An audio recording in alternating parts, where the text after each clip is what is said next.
In 1903, an aspiring actor named Gilbert M. Anderson, the son of Jewish Russian immigrants, was hired by Edwin S. Porter to work as an extra and occasional scriptwriter on his silent shorts.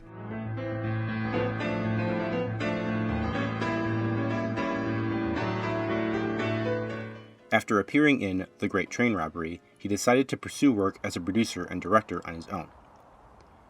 In these early days of the film industry, movie exhibitors would buy the prints to films outright instead of renting them, and then would trade them with other exhibitors to keep the playbills fresh. To save on cost, some exhibitors decided to produce their own films, instead of buying them from the studios. Among them were Pittsburgh theater owners John Harris and Harry Davis, who hired Gilbert Anderson to make 1 and 2 reel short films. Shortly after, in 1907, Anderson joined with George K. Spoor to form S&A Pictures.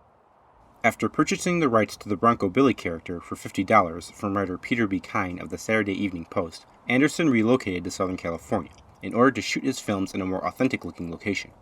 The first film Anderson made with the character, aptly titled Bronco Billy's Redemption, was a success. He and his crew would produce Bronco Billy westerns at a rate of 1 per week for a budget of $800 a film. Some of these would gross as much as $50,000. The series western was born.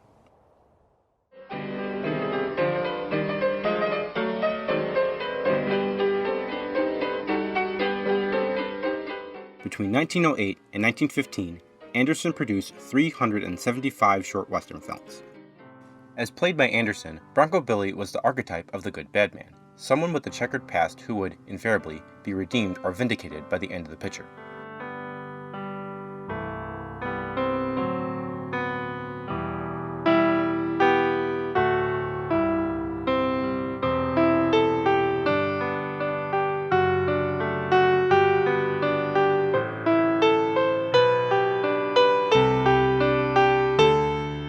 His real innovation was to move the medium in a more literary direction, with the plots focusing on a single character, something he had first tried with his Raffles the Amateur Cracksman shorts, adaptations of stories by E.W. Hornung.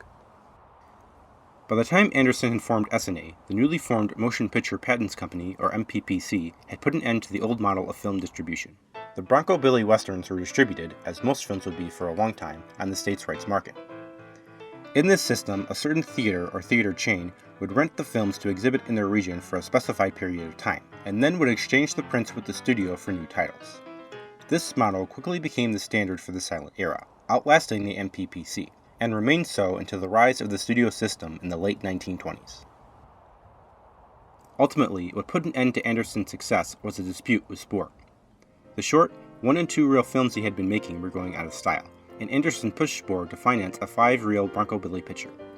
When Spoor refused, Anderson sold his interest in S&A and was forced to sign an agreement prohibiting him from using the Bronco Billy character and stipulating that he stopped making pictures for 2 years. By the time Billy got back in the game, he found that his star had faded. Other actors now held the public interest. He made a series of 2-reelers with L. Lawrence Weber that were distributed by Sherry Service, but they underperformed. He did eventually make a feature-length western, The Son of a Gun, but it didn't meet expectations at the box office, and Anderson's career came to a close.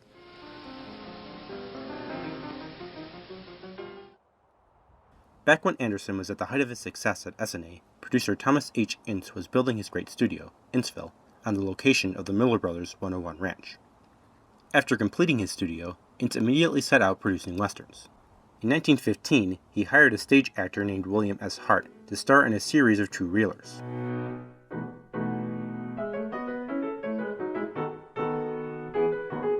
Hart was born on December 6, 1864, in Newburgh, New York, and his stage debut came in 1888, as a member of Daniel E. Bandman's company of players.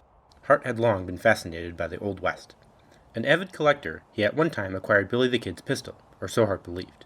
He also became friends with the legendary lawman Bat Masterson, and with Wyatt Earp, who shared a long personal correspondence with Hart, and was even a technical advisor on some of his pictures. Hart would later help to get Earp's biography, written by Stewart N. Lake, published.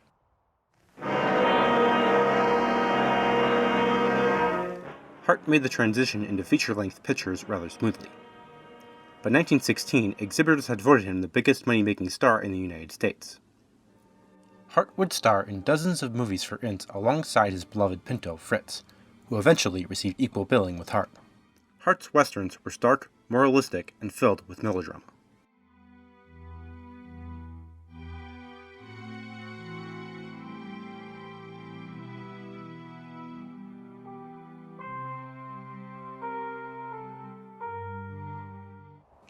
In 1917, Hart had a falling out with Ince, and joined Famous Players Lasky, which merged eventually into Paramount Pictures.